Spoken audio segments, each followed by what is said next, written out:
नाराए रिसालत मसला के आला हजरत उलमाए अहले सुन्नत सरजमीने वाइसफूल फैजान रजा कॉन्फ्रेंस नाराए तकबीर नाराए रिसालत।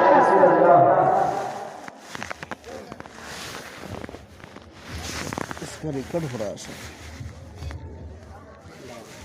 चलो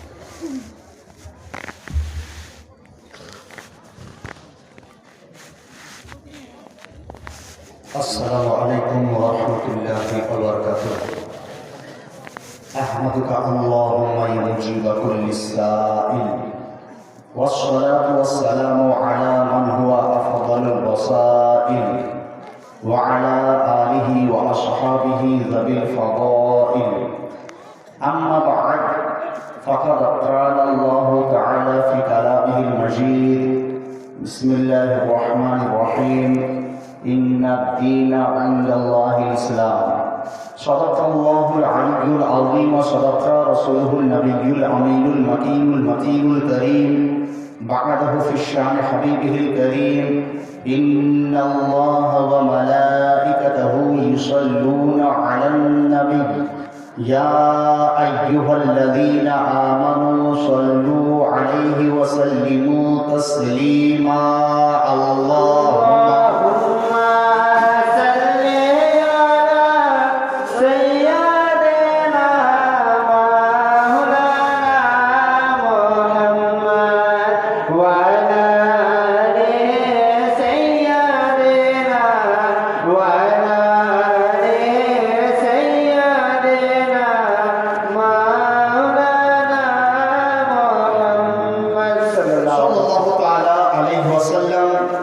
मौला यसल्ली वसल्लिम दाइमन अबदा मौला यसल्ली वसल्लिम दाइमन अबदा अला हबीबिका खैरिल खल्क़ि कुल्लिहिम या अकरमल खल्क़ि माली मन अलूज़ु बिही सिवाक इंद हुलूलिल हादिसिल अममी रब्बी सल्ली वसल्लिम दाइमन अबदा अला हबीबिका खैरिल खल्क़ि कुल्लिहिम या रब्बी बिल मुस्तफ़ा बल्लिग़ मक़ासिदना वग़फ़िर लना मा मज़ा या वसीअल करमी रब्बी सल्लि व सल्लिम दाइमन अबदा अला हबीबिका खैरिल खल्क़ि कुल्लिहिम।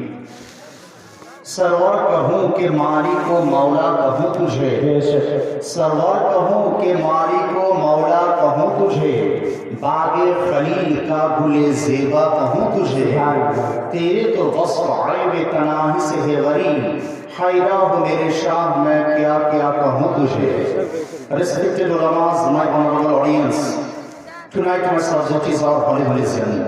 শ্রদ্ধেয় আজকের জলসার মনোনীত সভাপতি মহাশয়, আমন্ত্রিত ওলামায়ে কেরাম, আমার সম্মুখে উপবিষ্ট ভাইয়েরা, চাচারা, দাদারা, মায়েরা, বোনেরা, সর্বপ্রথম প্রশংসা মহান রব্বুল আলামিনের জন্য যিনি এক, অতঃপর কোটি কোটি দুরূদ সালাম বর্ষিত হোক, বর্ধিত হোক হুজুরে আকরাম নূরে মুজাসসাম শফি মুআজ্জম সৈয়দ আলম হাবিবে কিরদার নাইলে পরওয়ারদিগার নবী মুহাম্মদ রাসূলুল্লাহ সাল্লাল্লাহু তাআলা আলাইহি ওয়াসাল্লাম को বলুন আল্লাহুম্মা আমিন। अल्लाहुम्मा आमीन। সন্ধ্যা থেকে অনেক জালসা আপনারা শুনলেন, অনেক বক্তব্য আপনারা শুনলেন, কতটা আপনারা বুঝেছেন বা ভিতরে কতটা গেছে আল্লাহ জানেন, আর আপনারা কিছুটা জানেন যে কতটা আপনার ভিতরে চলেছে।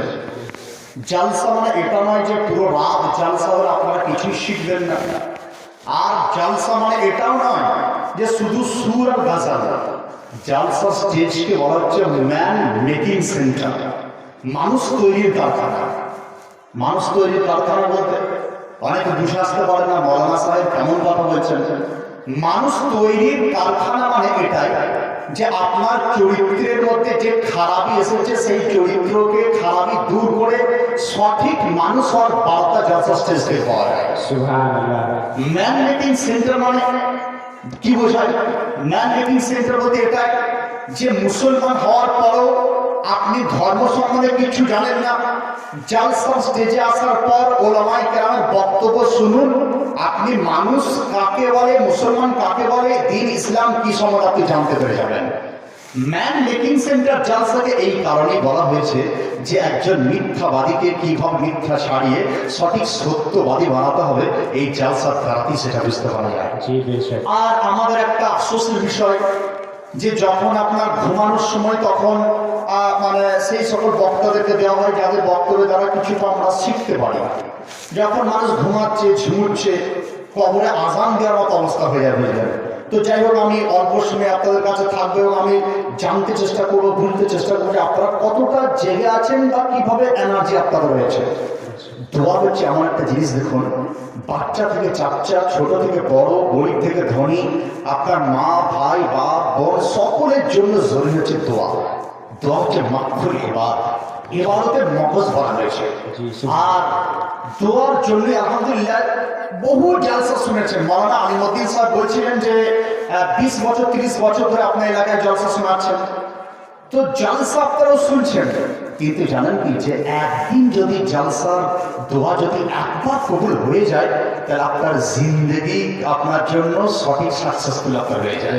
সুবহানাল্লাহ। একটা দোয়া, একজন আলিমের হাত তুলে দোয়া যদি কবুল হয়ে যায় তাহলে আপনার দুনিয়াতে আসা সার্থক হয়ে যায়। সুবহানাল্লাহ। একবার দোয়া যদি কবুল হয়ে যায় তাহলে দুনিয়াতেও সাকসেস, কবরও সাকসেস, আখিরাতেও সাকসেস আপনি হয়ে যাবে। একটা ঘটনা আপনাদের শোনায়।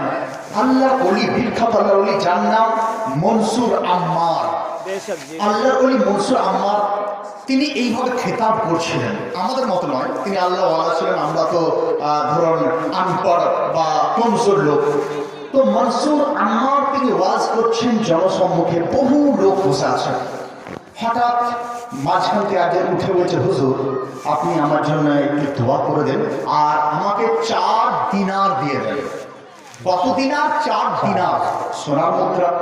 যেমন আমরা যদি 4 টাকা দিয়ে দেন, মাওলানা আলিমউদ্দিন সাহেব 10 টাকা চাইছিলেন, তো তিনি খালি জিমান করলেন কত? 4 টাকা, 4 দিনার। বলে যে 4 দিনার যদি কেউ চায় আমাকে দিয়ে দাও। তো মনসুর আম্মার তিনি ইরশাদ করছেন, মনসুর আম্মার তিনি বলছেন জনসম্মুখে সবার সামনে যে এই ব্যক্তিকে 4 দিনার যে দেবে তার জন্য আমি 4টে দোয়া করবো। কি করে দিতে বলছে? আবু সামার মা 500 টাকা 500 টাকা দান করেছেন। দেখুন যারা দান করবেন মাদ্রাসা জালসা দান দেবেন, ইনশাআল্লাহ দোয়া করবেন। তো মনসুর আম্মার লোকেদের সামনে তিনি ইরশাদ করলেন যে 4টি দিনার যে দেবে 4টি দোয়া তার জন্য করবো, 4টি দোয়া করে দেবো। তো মাজমুয়ার মধ্যে যারা ছিল বুঝলেন তারা কেউ উঠলো না। 4 দিনার, অনলি 4 দিনার। হঠাৎ পাশ দিয়ে রাস্তা দিয়ে, যে রাস্তা যেমন আছে আপনার, রাস্তা দিয়ে হেঁটে যাচ্ছিলেন একজন বাদশার একজন দাস, কৃতদাস গোলাম।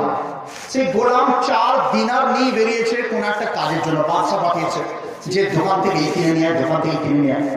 তো ওই গোলাম দেখলো যে আরে 4 টাকা 4 দিনার দিলে 4টে দোয়া পাওয়া যাবে, এত মানে সুন্দর জিনিস পাবো কোথায়? এটা একটা সোনারি মকা, খুব একটা ইম্পর্টেন্ট সময়।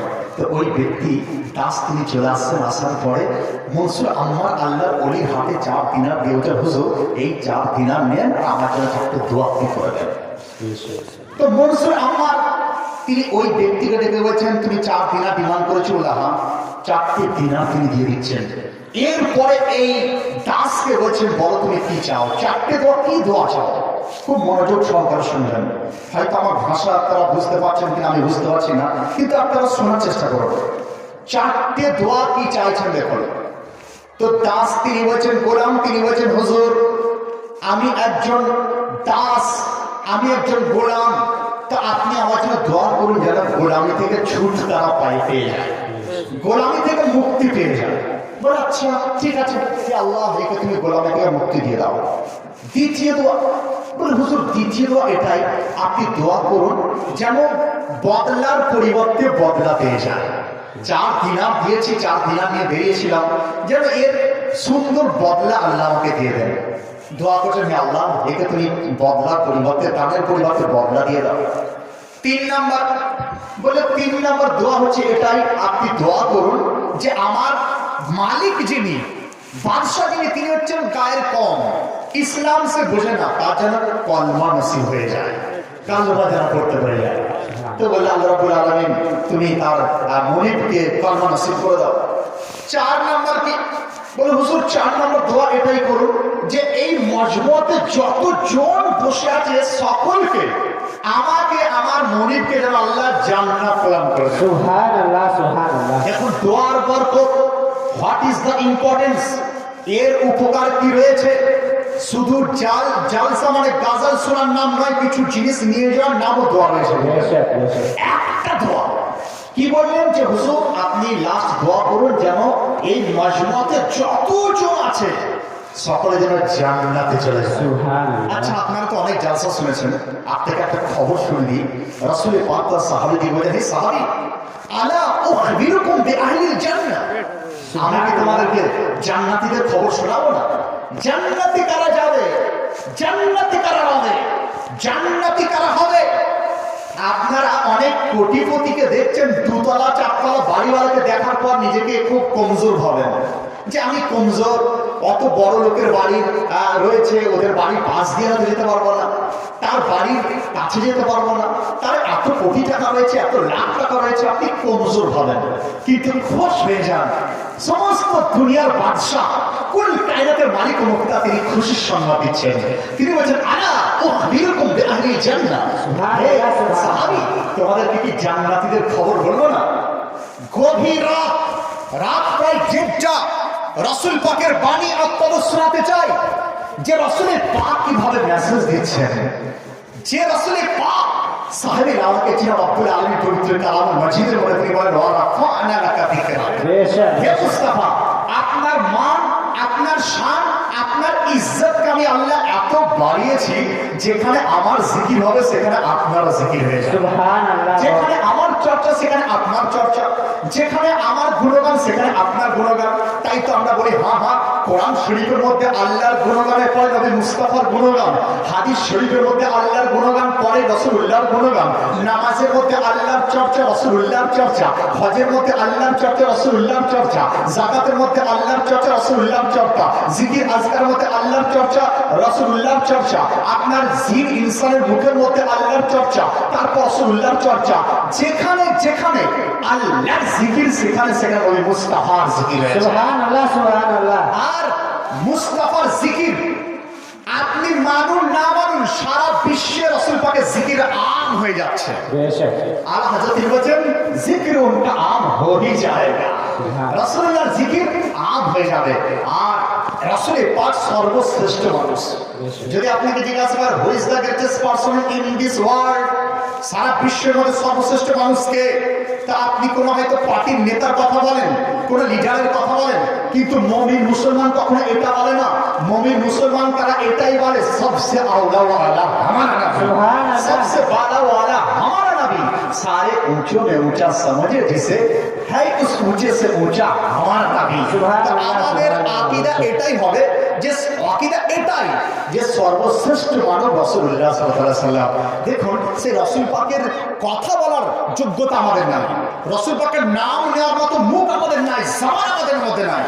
বারেলির তাজদার তিনি বলছেন যে রাসূলুল্লাহ তারিখ তোমরা লিখবে কি করে? রাসূলুল্লাহর তারিখ লেখার জন্য সাধারণ কলম নয়, কেমন কলম? আলা হযরত তিনি বলেছেন জান্নাতের মধ্যে একটা দারাত রয়েছে, গাছ, যাকে তুবা বলা হয়, তুবা। আর যেমন আপনার দেখবেন রাত্রি বাহার কিছু ফুল আছে, আপনার এই মাদ্রাসা যদি ফুটে পুরো এলাকাতে আপনার সুগন্ধ ছড়িয়ে পড়ে, তো আলা হযরত তিনি বলেছেন তুবা হচ্ছে এমন একটা গাছ যে গাছটা জান্নাতের মধ্যে রয়েছে, একটা গাছ পুরো জান্নাতকে আপনার সুগন্ধ করে রেখে দিয়েছে। সেই তুবার মধ্যে সবচেয়ে লম্বা ডাল, যে ডালটা সবচেয়ে উঁচুর মধ্যে রয়েছে, সেই উঁচু ডালটা তোমরা আমাকে দাও, হে রুহুল কুদুস জিবরাইল আলাইহিস সালাম আপনি আমাকে দেন, তার দ্বারা করবো কি আমি মুস্তাফার নাত আমি লিখবো, মুস্তাফার নাত লিখবে। তখন নাত শরীফ শুনছিলেন, অধমের জবানে দুটো একটা শের শুনে যান, তারপর আমি যে খিল খুলে খুলে এসেছি ইনশাআল্লাহ বোঝানোর চেষ্টা করবো আপনাদেরকে। তো আলা হযরত তিনি কত সুন্দর লিখছেন দেখুন, শায়ের ইসলামরা রয়েছেন তারা বুঝছেন আর শুনছেন, শুনুন। তিনি লিখছেন तूबा में जो सबसे ऊंची नाजुक सीधी निकली शाह, तूबा में जो सबसे ऊंची नाजुक सीधी निकली शाह, मांगो नात नबी लिखने को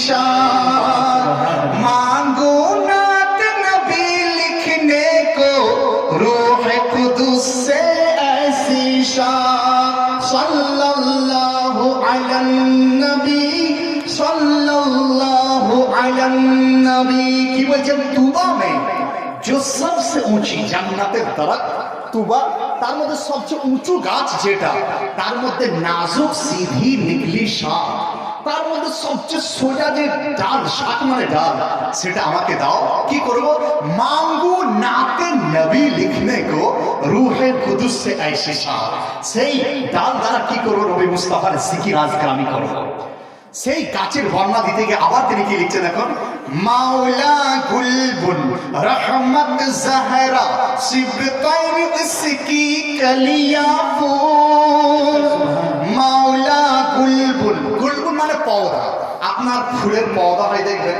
তো আলা হযরত ইমাম রাসূলুল্লাহ ফুলের নাই আর রহমত জাহরা হযরত জাহরা হযরত ফাতেমা জাহরা তিনি হচ্ছেন তার মধ্যে আপনার সেই ফুলের মধ্যে ডাল ফুল কলি এবং সিবতাইন ইমাম হাসান ইমাম হুসাইন উস কি কলিয়া ফুল ওই শাখের হচ্ছে ফুল হচ্ছে ইমাম হাসান হুসাইন আর কি বলছেন যে সিদ্দিক ও ফারুক ওসমান ও হায়দার হর এক উসকি শাখ আর হযরত ফারুক আজম সিদ্দিক আকবর ওসমান গনি মাওলা আলী তারা হচ্ছেন ওই গাছের যেন শাখ তারা রয়েছে কত সুন্দর লিখছেন দেখুন মাওলা গুলবুন রহমত জাহরা সিবতাইন ইসকি কলিয়া ফুল সিদ্দিক ফারুক ওসমান হায়দার हर एक उसकी शान तूबा में जो सबसे ऊंची नाजुक सीधी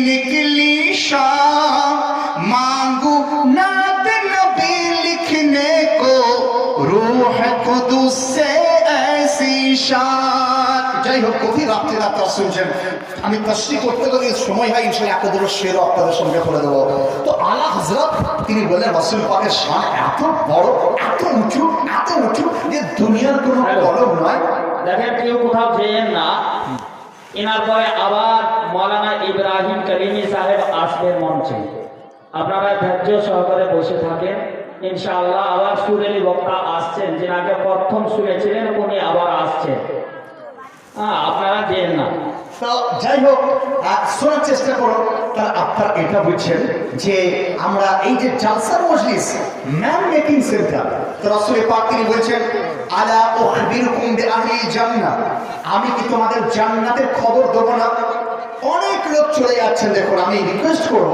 যে আপনারা একটু শোনার চেষ্টা করুন জান্নাতি ব্যক্তি কারা হবে আপনি ভাবছেন কোটিপতি কারা হবে আপনি ভাবছেন অমুক হবে তমুক হবে রাসূল পাক বলেন না জান্নাতি ব্যক্তি তারাই জান্নাতি মহিলা হবে তারা ইয়া রাসূলুল্লাহ ইয়া হাবিবাল্লাহ কারা রাসূল পাক তিনি বলেন কুল্লু যায়িফিন মুতাওয়াইফিন হযরত ডক্টর সদিকুল ইসলাম 50 কেজি রড ডক্টর সদিকুল ইসলাম 50 কেজি রড দান করেছেন মাশাআল্লাহ মাদ্রাসা থেকে আপনারা এই যে দান করছেন মাদ্রাসা একটা ইটকে যদি কেউ দান করে বলে সে ইটের সাদকাই হয় কি কাল কিয়ামতের মাঠে সেই ইটও আপনাদের ফরিয়াদ করবে সুবহানাল্লাহ ছেলে জন্ম নিয়েছেন আচ্ছা আজকে ওনার বেটা ছেলে জন্ম নিয়েছেন তার জন্য তিনি রড দিয়েছেন রব্বুল আলামিন ওনার ছেলের হায়াতকে দারাজ করে দেন এবং তার আখলাককে মানে ভালো করে দেন আমিন তো রাসূল কায়নাত তিনি বলেন আলা উখবিরুকুম বিআহলি জান্নাহ জান্নাতের খবর কি দেব না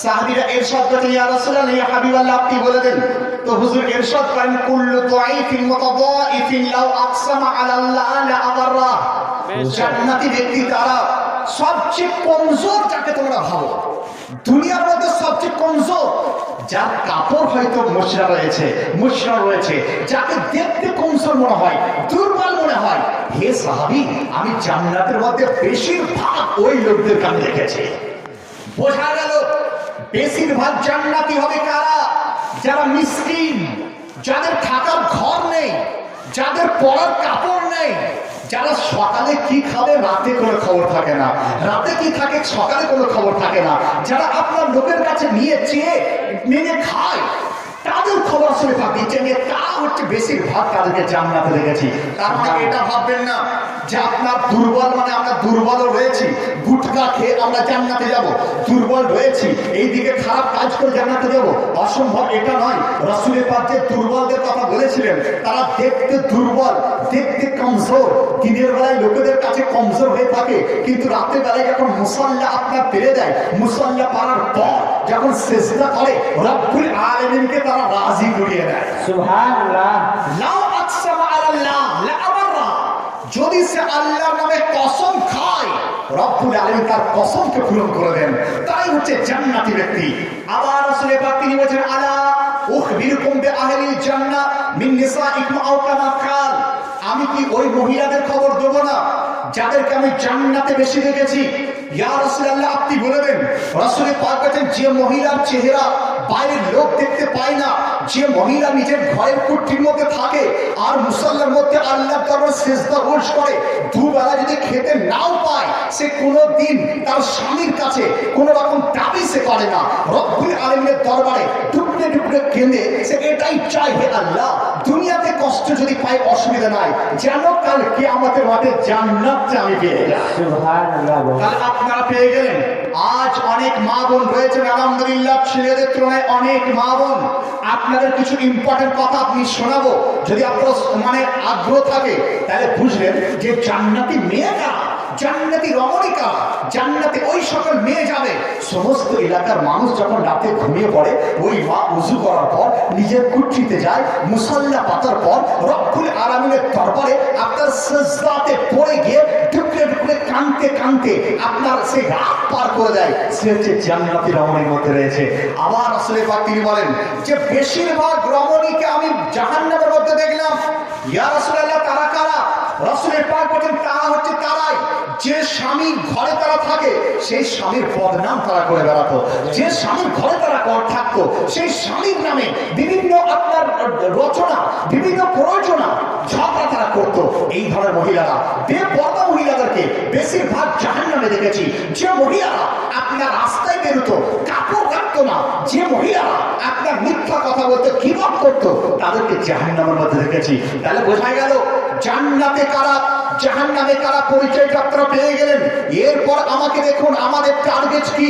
ওলামায়ে কেরামরা জালসা করেছেন, আপনারা ভাববেন না যে জালসার কোনো টার্গেট নয়, জালসার কোনো টার্গেট নয়। মাওলানা মফিজউদ্দিন সাহেব শুধু জালসা করেছেন ডিউটি শেষ, না না, প্রত্যেক জিনিসের একটা টার্গেট থাকে।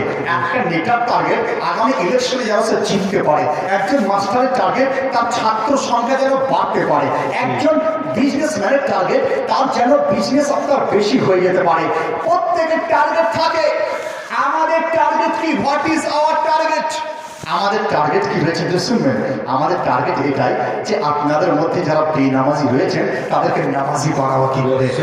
মফিজউদ্দিন সাহেব জালসা করেছেন, ওনার টার্গেট এটাই যে আপনাদের মতো দুনিয়াদার লোককে কিভাবে আল্লাহ আল্লাহ রাসূলের কথা আমরা শ্রবণ করাবো। মাওলানা মফিজউদ্দিন সাহেবের টার্গেট এটাই যে সকল মা বোন কোন আপনার জীবনের মধ্যে আপনার সমস্যার মধ্যে ভুগছেন তাদেরকে কোরআন ও হাদিসের আলোকে সঠিক ইলাজ কি করে করবো, এই টার্গেট আমাদের থাকে। আর এই টার্গেটের জন্যই তো 4000 টাকা বেতন, 5000 টাকা বেতন ওলামায়ে কেরামের। কিন্তু 5000 বেতনের পরও তারা আল্লাহর নাশুকর তারা হয় না। রব্বুল আলামিনের দরবারে সিজদায় গিয়ে তারা বলে, হে রব্বুল আলামিন তোমার কাছে লাখ লাখ শুকরিয়া, আমাকে দুতলা গাড়ি দাও, বাড়ি দাওনি, আমাকে গাড়ি দাওনি বটে, কিন্তু তোমার ইবাদত করার তৌফিক আমাকে দান করেছো। সুবহানাল্লাহ। সুবহানাল্লাহ। ইবাদত করার তৌফিক রব্বুল আলামিন তিনি বলেন লাকাদ খালাকতুল জিন্না ওয়াল ইনসা ইল্লা লিয়াবুদুন, মানুষ এবং ইনসানকে আল্লাহ সৃষ্টি করেছেন শুধুমাত্র ইবাদতের জন্য। তাহলে একটা রব্বুল আলামিন আমাদের কাছে চান যেন আমরা ইবাদতটা করি রব্বুল আলামিনের জন্য। আর রব্বুল আলামিন কত নিয়ামত দিয়েছেন দেখুন, কত রকম নিয়ামত। খাবার মধ্যে কত নিয়ামত। রব্বুল আলামিন তিনি খাবার থেকে পাক, তিনি খাবার খান না। রব্বুল আলামিনের মাখলুক জিন, তারা আপনার রব্বুল আলামিনের সৃষ্ট মাখলুক ফেরেশতা, তারা খাবার খায় না, নুরি মাখলুক খাবার ভক্ষণ করে না। তাহলে বোঝা গেল খাবারের মধ্যে নিয়ামত মানুষের জন্য। কেমন নিয়ামত দেখুন, আমরা বাঙালি ভাত খেতে ভালোবাসি, চাউল খেতে ভালোবাসি, তো ভাত খেতে ভালোবাসি তার মধ্যে আবার চালের মধ্যেও কত ভ্যারাইটিস।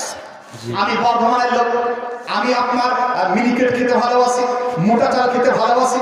আপনি দিনাজপুরের লোক, আপনিও চালের বিভিন্ন কোয়ালিটি, কেউ আপনার মানে আপনার বাসখারি চাল, কেউ আতপ চাল, কেউ আপনার মিনিকেট চাল, কেউ হাইলিন খাস, কেউ ইত্যাদি ইত্যাদি চাল।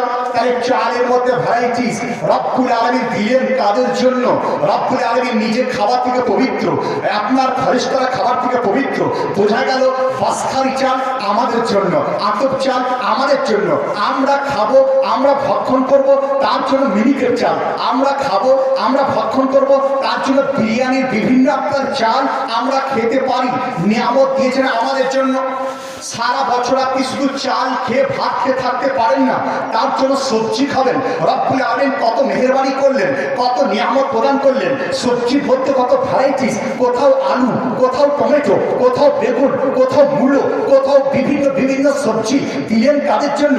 Only for man, only for us, আমাদের জন্য নিয়ামত তিনি প্রদান করলেন। আবার শুধু আপনার সবজি খেয়েও হয় না, আপনি বলেন মাংস খেতে চাই, তার জন্য রব্বুল আলামিন বিভিন্ন হালাল পশু তিনি দিয়েছেন। যেমন কখন আপনার বিফ খাচ্ছেন, কখনো মটন খাচ্ছেন, কখনো চিকেন খাচ্ছেন। বোঝা গেল। আর আমি 2 বছর মিশরে ছিলাম, ইজিপ্টে, সেখানে আপনার উটের গোশত, উটের মাংস, দুম্বার মাংস, ভেড়ার মাংস। তাহলে দেখুন মানুষ মাংস খাবে, তার জন্য রব্বুল আলামিন কত ভ্যারাইটিসের আপনার পশু তিনি হালাল তৈরি করলেন, যেন মানুষ তার নিয়ামতকে ভোগ করে। তাহলে আমাদের জন্য নিয়ামত। আবার দেখুন গ্রীষ্মকালের জন্য আলাদা ফল। আপনি সারা জিন্দেগি শুধু ভাত খান না, ফলের প্রয়োজন হয়। গরমকালে আম, কাঁঠাল খাবে কারা? আমরা। রব্বুল আলামিন নিয়ামত প্রদান করে দিলেন। শীতকালেতে রব্বুল আলামিন ফল দান করলেন, খাবে কারা?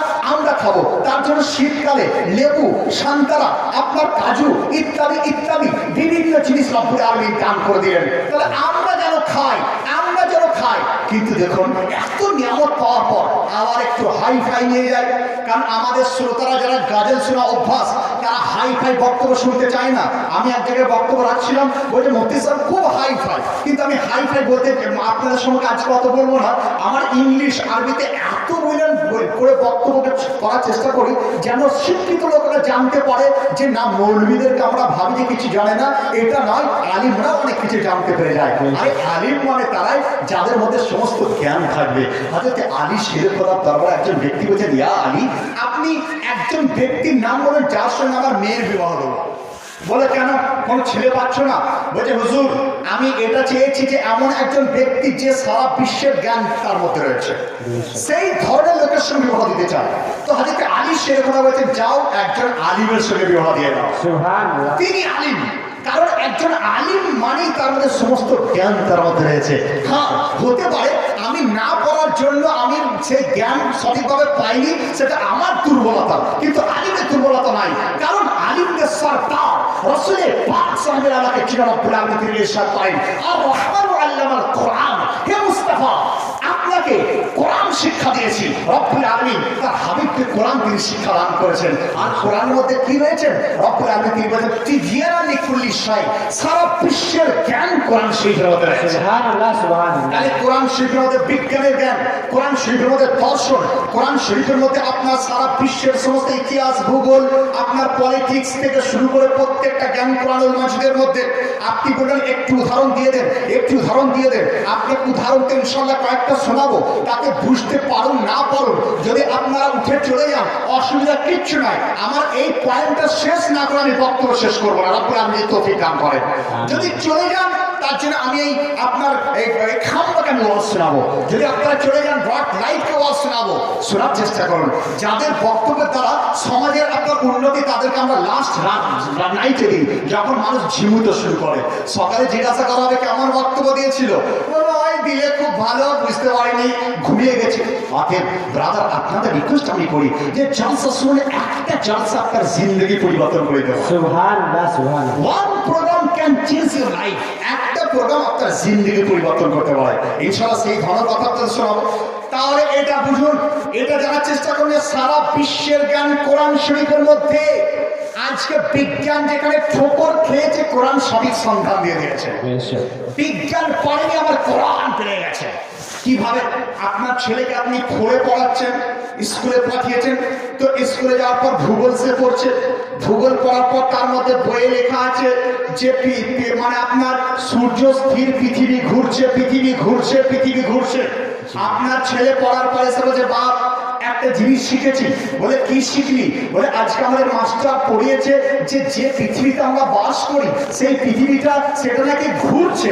বলে কার মতো? বলে লাট্টুর মতো ঘুরছে। নাউযুবিল্লাহি মিন যালিক, লাট্টুর মতো ঘুরছে, অথচ আমরা যেদিকে বসে আছি সেদিকেই বসে আছি। বৈজ্ঞানিকরা বলছে যে না, আমরা বুঝতে পারি না। এটা কখনো হতে পারে না, কারণ ছোট যান থেকে নিয়ে বড় যান পর্যন্ত আপনি যদি চাপেন বুঝতে পারা যায়। ছোট যান বলতে সাইকেল চালান, তা আপনার বুঝতে পারা যায় যে আমি যাচ্ছি। তার থেকে একটু বড় যান বাইক চালান, বুঝবেন যে আপনি যাচ্ছেন। তার থেকে একটু বড় যান 4 চাকা চালান, আপনি বুঝবেন আপনি যাচ্ছেন। তার থেকে বড় যান বাস চালান, আপনি চাবেন যে আপনি যাচ্ছেন। তার থেকে বড় যান আপনি ট্রেনে চড়ুন, আপনি বুঝতে পারবেন যাচ্ছেন। আর এত বড় পৃথিবীর লাট্টুর মতো ঘুরছে, আমরা বুঝতে পারি না। কেমন আপনার বিজ্ঞান মানুষের ব্রেনকে ওয়াশ কেমন করছে, দেখুন ধোকা ওয়াশ তারা করেছে। আপনি বলে মৌলানা সাহেব আমি ফ্লাইটে 50 বারের মতো চড়েছি। আমরা ফ্লাইটে বললাম গত 4-5 দিন পূর্বে আসামের শিলচর শহরে আমার প্রোগ্রাম ছিল, কলকাতা এয়ারপোর্ট থেকে শিলচর আমি গিয়েছিলাম। অতএব আর আমার বক্তব্য আপনারা প্রথমবার বুঝতে পারবেন না, চেষ্টা করেন সব বুঝবেন। তো ওই শিলচর আমি প্রায় 50 বার, মানে আপনার শিলচর এবং জামে আসা মিশরে ছিলাম, আফ্রিকা মহাদেশে, টোটাল প্রায় 50 বার অধিক আমি চলেছি। তো ফ্লাইট এত জোরে যায়, ফ্লাইটেও আপনি এখন চেপে থাকবেন, মনে হয় যে আপনি দৌড়ছেন, ছুটছেন, যাচ্ছেন, বুঝতে পারা যায়। তো এই পৃথিবী চলছে, আপনি বুঝতে পারছেন না। বোঝা গেল যে এটা সঠিক তথ্য হতে পারে না। সঠিক তথ্য কি? মৌলানা মফিজউদ্দিন সাহেব আপনাকে আমি বললাম হুজুর আপনি বলে দেন সঠিক তথ্য কি? তো ওলামায়ে কেরাম জবান খুলছেন যে কোরআন শরীফের মধ্যে রব্বুল আলামিন সূরা ইয়াসিনের মধ্যে ইরশাদ করেন আশ-শামসু তাজরি আলা মুস্তাকারিহা। রব্বুল আলামিন তিনি বলেন সূর্য আপনার ঘুরছে, শামস আর মানে সূর্য সেটা ঘুরছে নিজের কক্ষপথে। আর পৃথিবীটাকে আমরা বলছি পৃথিবীটা ঘুরছে না, পৃথিবী স্থির রয়েছে। আপনার পৃথিবী ঘুরে না, নির্দিষ্ট জায়গায় রয়েছে, আর সূর্য ঘুরে চলেছে। তাহলে বোঝা গেল যেখানে বিজ্ঞান ঠোকর খেয়ে যায় তার সঠিক সন্ধান আমার ইসলাম দিয়ে দেয়। সুবহানাল্লাহ। ইসলাম তো এই কারণে, Islam is the best religion of the world. সারা বিশ্বের সর্বশ্রেষ্ঠ ধর্ম ইসলাম ধর্ম। আপনি বলেন মৌলানা সাহেব ইসলাম কেন সর্বশ্রেষ্ঠ? ইসলাম কেন সর্বশ্রেষ্ঠ? আমি বললাম অন্যান্য বিধর্মী যে চুপচাপ থেকে যায়, কোনো আপনার সমাধান সূত্র বের করতে পারে না, আমার ইসলাম সেখানে সূত্র বের করে দিয়েছে। সুবহানাল্লাহ, সুবহানাল্লাহ। অন্যান্য ধর্মের আপনার সমস্ত রকম ইবাদত গাহ, তাদের আপনার অন্যান্য জায়গা যেখানে তারা ইবাদত করে, গির্জা বন্ধ ছিল, কারণ সেখান থেকে কোনো ফর্মালা পাওয়া যায়নি। আলহামদুলিল্লাহ করোনা মহামারীর লকডাউনে আমাদের মসজিদ খোলা ছিল। বোঝা গেল এর দ্বারা একটা প্রমাণ যে যেখানে অন্য বিধর্মীর সমস্ত কিছু ক্লোজ হয়ে যায়, মুসলিমের জিনিস একদম রানিং থেকে যায়। আপনি কোনো একটু বুঝিয়ে বলুন, বুঝার চেষ্টা করুন এরপর কিভাবে। দেখুন আজ করোনা মহামারী সারা বিশ্ব জর্জরিত, সারা বিশ্বে জর্জরিত। এর কারণটা তো আপনারা একটু আভাস দিয়েছিলাম যে রব্বুল আলামিন আমাদেরকে সমস্ত নিয়ামত দিলেন, যে যেমন চাল আমরা খাই, ফল আমরা খাই, সবজি আমরা খাই, রুটি আমরা খাই, বিভিন্ন তারা তারা জিনিস আমরা খাই, সমস্ত নিয়ামত আমাদের জন্য। রব্বুল আলামিন একটা জিনিস আমাদের কাছে চেয়েছিলেন, একটা জিনিস চান, সেটা কি? শুধুমাত্র আমরা যেন আমাদের পেশানিকে যখন সস্তা করবো রব্বুল আলামিনের জন্য সিজদাটা করে দিয়েছে। সমস্ত নিয়ামত আমাদের জন্য, খাবার আমাদের জন্য, বাড়ি আমাদের জন্য, অক্সিজেন আমাদের জন্য। আপনি গরমকালের জন্য আপনার এসি লাগবে, সেই নিয়ামত আল্লাহ আমাদের জন্য দিয়েছেন। সমস্ত কিছু আমাদের জন্য। একটা চেয়েছেন আমাদের কাছ থেকে, কি চেয়েছেন? যেন আমরা আল্লাহর ইবাদত করি। কিন্তু মায়েরা, বোনেরা, ভাইরা, বাবারা, আমরা যখন এই উদ্দেশ্য পূরণ করিনি, খাবার খেয়েছি, শীতকালে বিভিন্ন প্রজাতির আমার ফল ভক্ষণ করেছি, গরমকালেও ফল খেয়েছি, শীতকালেও ফল খেয়েছি, কিন্তু আমার পেশারি সিজদা রব্বুল আলামিনের জন্য করিনি। যে কারণে রব্বুল আলামিন একটু নিশানি তিনি পাঠিয়ে দিলেন, আপনার নিশানি, যে নিশানির দ্বারা সারা বিশ্ব জর্জরিত হয়ে গেছে।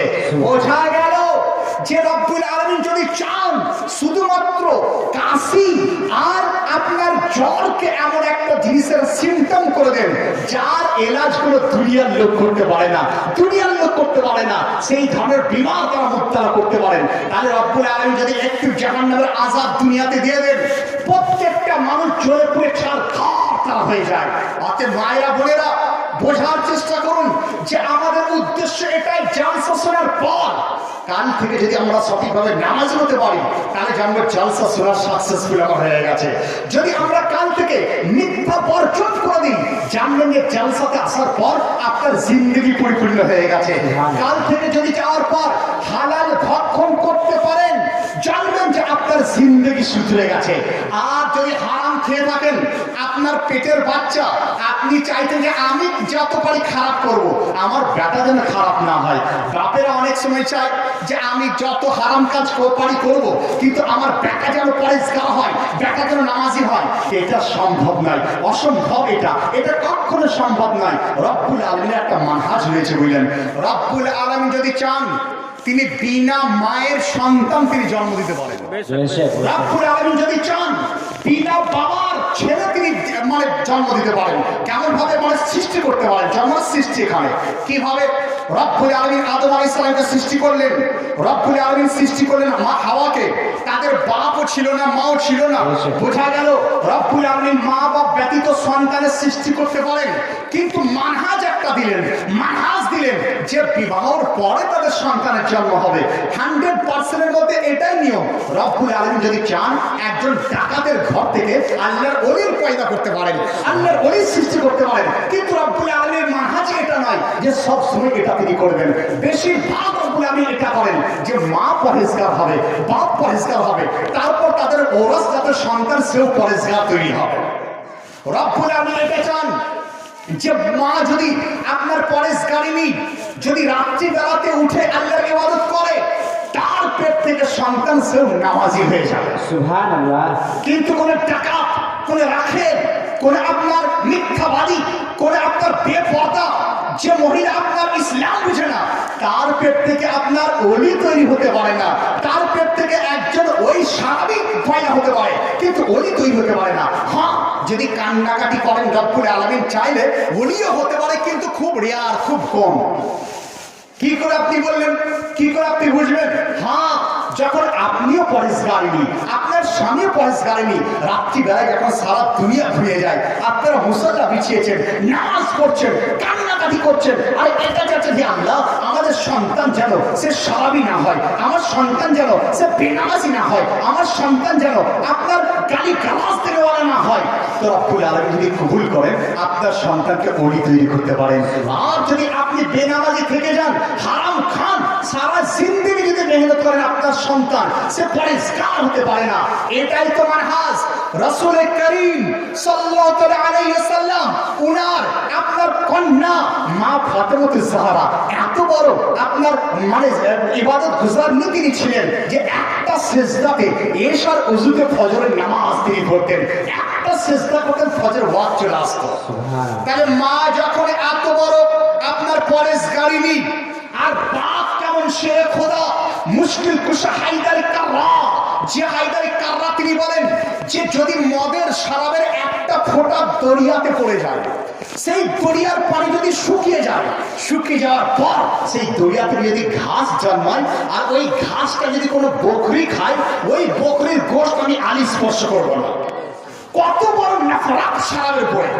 তাহলে মা যার আপনার পরেজগারিনী, মা যার আপনার ইবাদত গুজারনি, আর বাপ যার এত তাকওয়া পরেজগারের মালিক, তাদের সন্তান সাইয়্যিদুশ শুহাদা ইমাম হুসাইন হতে পারে।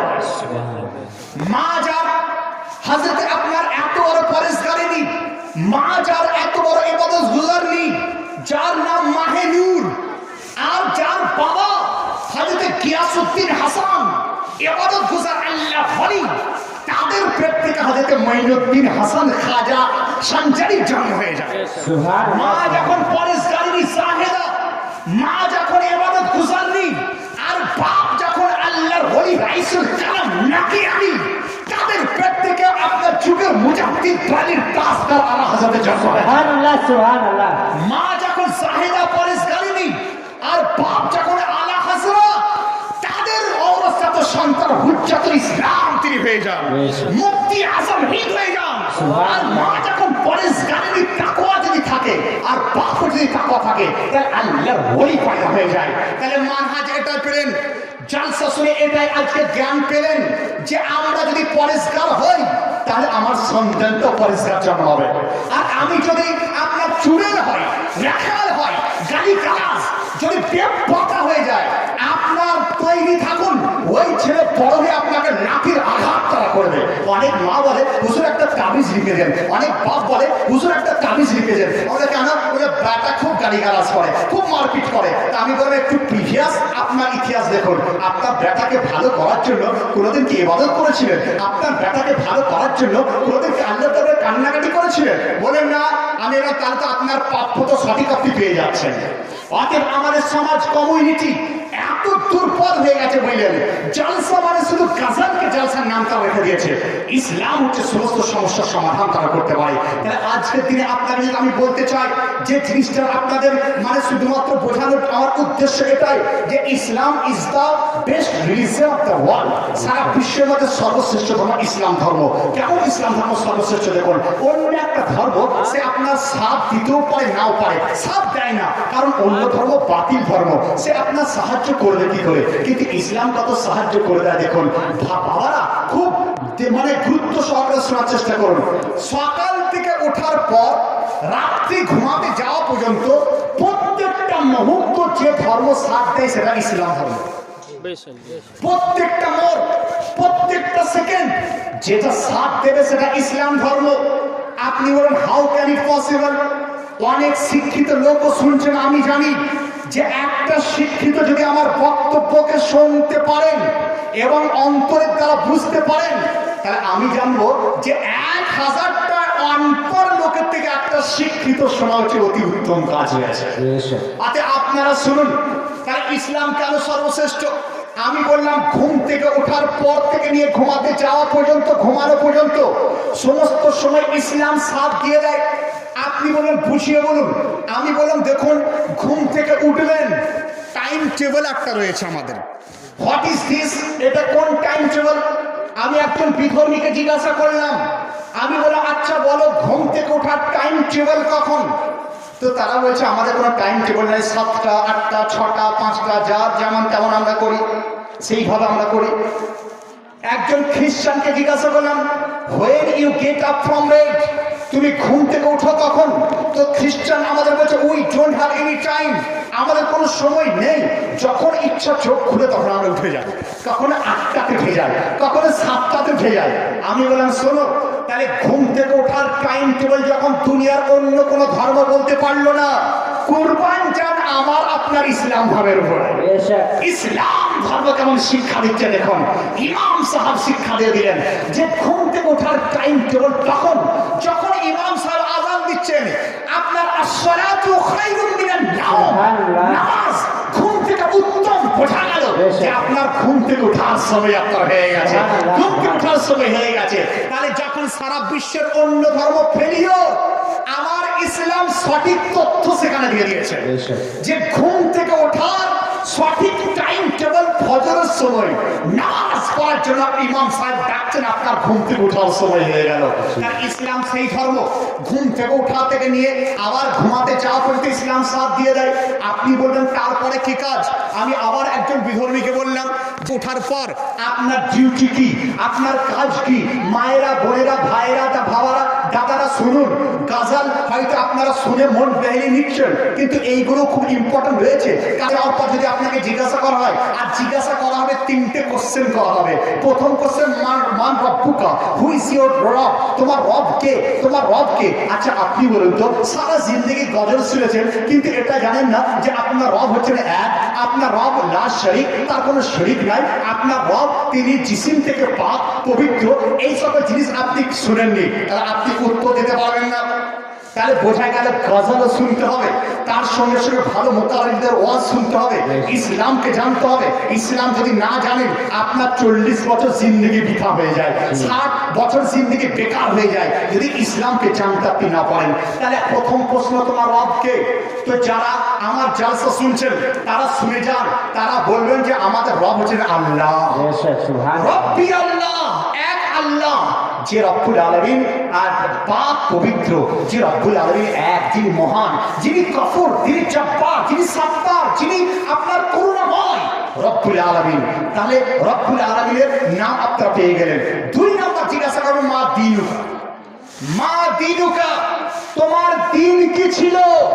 আচ্ছা আপনি বলেন, যদি ইসলাম সম্বন্ধে জানতে না পারেন, যদি শুধু আমি জানি যে আমার সামনে যারা বসে আছেন যদি জিজ্ঞাসা করি ইসলাম কি, ইসলাম কাকে বলে, তো বেশিরভাগ লোক হয়তো এটা বলবেন যে গরুর মাংস খাওয়ার নাম ইসলাম, কারণ সে তো নামাজ পড়ার নাম সে বলছে। তাহলে যদি বলেন যে নামাজের নাম ইসলাম, নামাজ পড়েন না আপনি, তাহলে আপনি মুসলমান নন।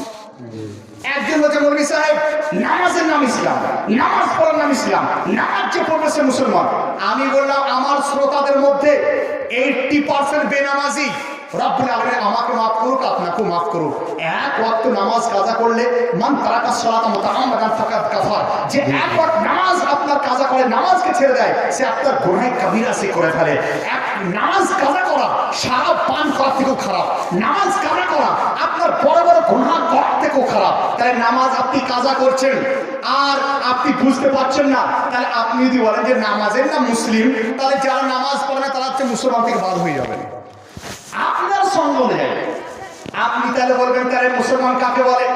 মা বোনেরা হয়তো এটা বলবেন মৌলভী সাহেব মুসলমান তাদেরকে বলে যে মেয়েরা পর্দা করবে। আমি বললাম তাহলে ওই সংজ্ঞাতে আপনি মুসলমান থেকে বাদ, কারণ পর্দা তো আপনি নিজে করেন না। যদি আপনি নিজে পর্দা করতেন তাহলে তো আপনি মানে বলতেন, তাহলে মানতো। আপনি নিজেই পর্দা করেন না, পর্দার নাম ইসলাম কি করে হতে পারে? অনেক ভাই হয়তো বলবেন যে হুজুর দাড়ি রাখার নাম মুসলমান। আমি বললাম এখানের মধ্যে 70% দাড়ি নাই, 80% দাড়ি নাই, তাহলে তারা কি মুসলমান নয়? আপনার তারা কি মুসলমান নয়? তারা মুসলমান তো, তারা মুসলমান তো, যারা দাড়ি নাই তারা মুসলমান হয়তো থাকবে তো না? মুসলমান থাকবে না? থাকবে। একটু হাঁ দেবেন, তাহলে আমি যেন বলছেন তাহলে তারাও মুসলমান। তাহলে দাড়ির দ্বারাও মুসলমানের সংজ্ঞা দিতে পারলেন না। আমি বললাম যে যাকাত দেওয়ার নাম মুসলমান, আপনি বলছেন। আমি বললাম আমাদের ধনী লোকেরা তারা তো যাকাতই দেয় না। আলহামদুলিল্লাহ জান্নাতি ব্যক্তি গরিব মিসকিন তারা যাবে, কারণ তাদের কাছে যাকাতের হিসাব নেওয়া হবে। তাদের যাকাত ফরজই নাই, তো সে হিসাব দেবে কি করে? তার হিসাব করবে কি করে? মাশাআল্লাহ দেখুন জাকাতের কথা শুনে দেখুন আপনার মসজিদ মাদ্রাসার দাম দিয়ে যাচ্ছে। আলহামদুলিল্লাহ আপনারা যদি চান আমার বক্তব্য এইভাবে চলতে থাকে, আপনারা দাম দিয়ে যাবেন ইনশাআল্লাহ, দাম দিয়ে যাবেন। আপনাদের ধৈর্য আমি দেখছি কিভাবে আপনারা মানে কিভাবে দিচ্ছেন আমাকে দান, বা কিভাবে আপনারা শুনছেন, এটা আমি জানার চেষ্টা করছি। কারণ গভীর রাত রয়েছে, এত রাত্রিতে শোনা মানে আপনার অনেক, আপনারাও আলহামদুলিল্লাহ আমি জানছি সুস্থ সবল ছাড়া এত দুটোর পরে বক্তব্য শ্রবণ করা আর বক্তব্য রাখা, এটা শক্তিশালী লোকেদের প্রয়োজন রয়েছে। सुभान अल्लाह আলহামদুলিল্লাহ। তা আপনারা শুনুন, তাহলে মুসলমানের সংজ্ঞা দাড়ির দ্বারা করা যায় না, মুসলমানের সংজ্ঞা নামাজের দ্বারা করা যায় না, মুসলমানের সংজ্ঞা পর্দার দ্বারা করা যায় না। করবেন কার দ্বারা? করবেন কার দ্বারা? আপনি খাতা শেষ করে ফেলেন মুসলমান তাকে বলে, তাকে বলে, তাকে বলে, সংজ্ঞা দিতে পারবেন না।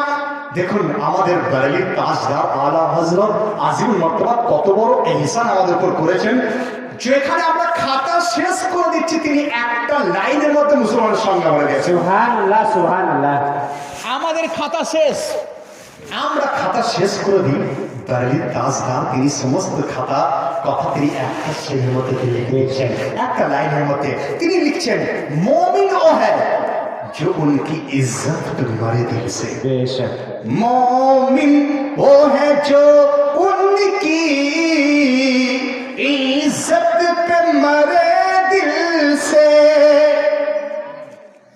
ताजीम भी करता है नजदी तो मरे दिल से, ताजीम भी करता है नजदी तो मरे दिल से, वल्लाह वो सुन लेंगे फरियाद को पहुंचेंगे,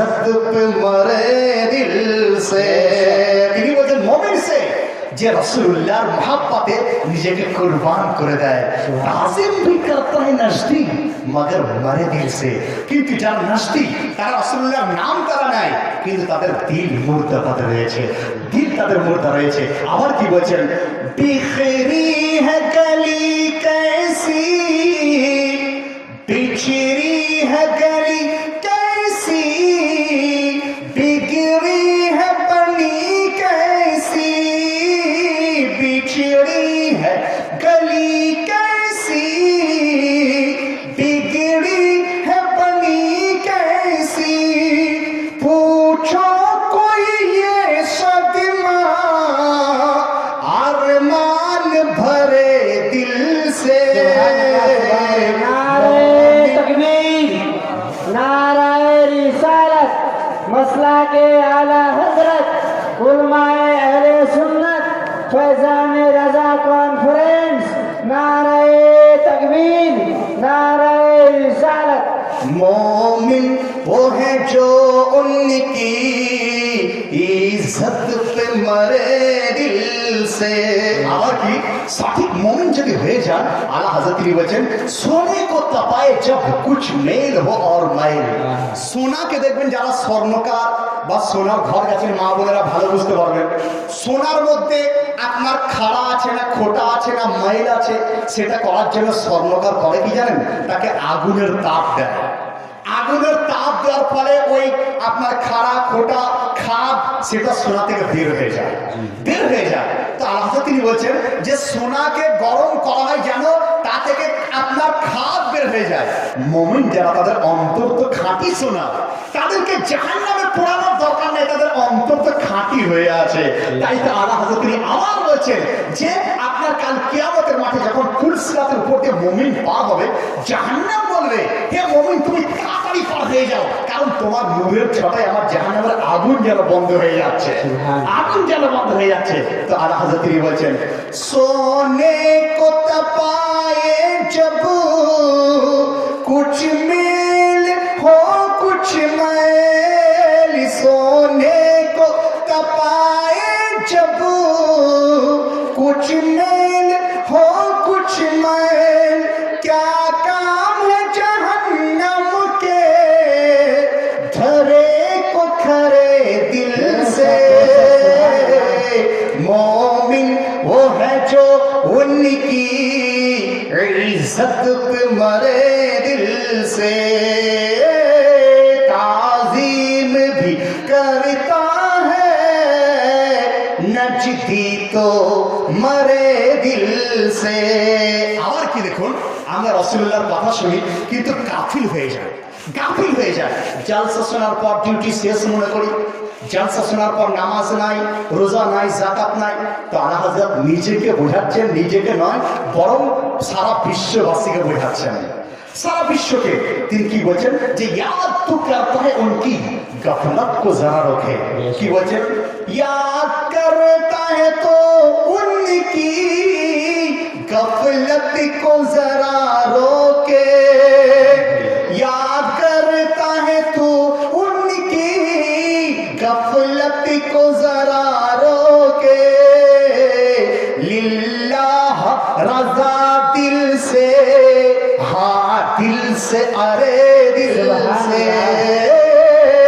लिल्लाह रजा दिल से हाँ दिल से अरे दिल से मोमिन वो है जो उनकी इज्जत पे मरे दिल से ताजीम भी करता है नजदी तो मरे दिल से अल्लाहुम्मा सल्ले अला सय्यदिना मौलाना मुहम्मद व अला सय्यदिना व अला सय्यदिना मौलाना मुहम्मद सल्लल्लाहु अलैहि दुर्शुकुर मादिल सल्लल्लाहु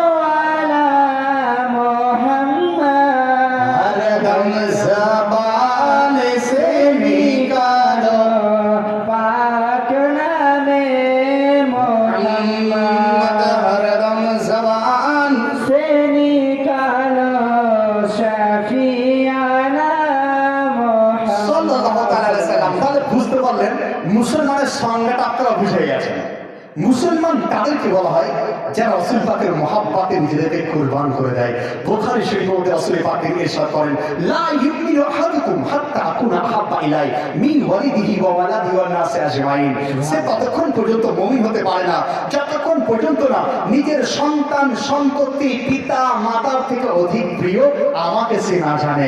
রাসূল পাক সাহেবের আলাদকে মহাব্বত করুন, এমন করুন নিজের সন্তান সন্ততি থেকেও, তবেই তো আপনি ঈমানদারের স্বাদটা পেয়ে যাবেন, স্বাদটা পেয়ে যাবেন। দেখুন আপনারা বহু মানে জালসার মধ্যে কি করেন, গাজল শুনেন। আমি ইনশাআল্লাহ বক্তব্য জারি রাখছি, উঠে বস করবেন না। আমার লিখিত একটা মানকাবাদের বাংলা শেরও শুনে দিই, কারণ আমি শুনলাম যে আপনারা সুর খুব পছন্দ করেন। তো আমি নিজের লেখা বলে করে ধার করা নাই। আর আমাদের মৌলানা সাহেব একটু আগে পড়ছিলেন, আমার লেখা বাংলা মানকাবাদ পড়ছিলেন। তো দেখুন সুন্দর লাগবে ইনশাআল্লাহ, বাংলা আন্দাজে একটু শোনার চেষ্টা করুন। গৌসে পাকের শানে, তো গৌসে পাকের শান আমি লিখেছিলাম যখন হুজুর পাকের কারমি শরীফের সময় এসেছিল, আমি লিখেছিলাম, একটু শুনুন। ওলি কুলের চিনি শান, ওলি কুলের চিনি শান, তিনি সুন্নিদের জান। ওলি কুলের চিনি শান, তিনি সুন্নিদের জান। ফিদা রয়েছে জামান, মিলে বসিলাতে যার খানা, খানা গাই সকলে কাউফের তারানা, গাই সকলে কারখানা, গাই সকলে কাউফের তারানা, গাই সকলে গৌসের তারানা। ওলি কুলের চিনি শান, তিনি সুন্নিদের জান। ফিদা রয়েছে জামান, মিলে বসিলাতে চার কানা। আমাদের দানা কোথায় পাই? হুজুর গৌসে পাকের দরবার থেকে। আমাদের আকীদা मेरी रूसी मुझे आता करते गौसे आजम, तेरे दर से दुनिया पालिया गौसे आजम। हे गौसे पाक, আপনার দরবার থেকে সারা দুনিয়া লালিত পালিত হয়। তা আমি সেই আকীদার কথা এই শের মধ্যে নিয়ে এসেছি যে মিলে বসিলাতে চার দানা, গাই সকলে কাউসের তারানা, গাই সকলে কাউসের তারানা। এরপর গৌসে পাকের আব্বা আম্মার পরিচয়। আবু সালেহ মুসা ছিলেন যার পিতা, উম্মুল খায়ের ফাতেমা হলেন মাতা। আবু সালেহ মুসা ছিলেন যার পিতা, উম্মুল খায়ের ফাতেমা হলেন মাতা। ওনার নানার নাম কি ছিল? নানা আব্দুল্লাহ সৈনি, মাথার ছাতা। আবু আহমদ ছিলেন তার ছোট্ট ভ্রাতা। গৌস পাকের ছোট ভাইয়ের নাম আবু আহমদ, ওনার নানার নাম আপনার আব্দুল্লাহ সৈনি। তাহলে বোঝা গেল ওনার বংশের পরিচয়। আলহামদুলিল্লাহ আপনাদেরকে আমি শোনানোর চেষ্টা করছি, বোঝার চেষ্টা করছি, এবং মানকাবাদ আমি লিখেছি। আবু সালেহ মুসা ছিলেন চার পিতা, উম্মুল খায়ের ফাতেমা হলেন মাতা। নানা আব্দুল্লাহ সৌমি মাথার ছাতা, আবু আহমদ ছিলেন তার ছোট্ট ভ্রাতা। নবী বংশের ফোটা ফুল, কাদেরি সিলসিলার মূল। নবী বংশের ফোটা ফুল, কাদেরি সিলসিলার মূল।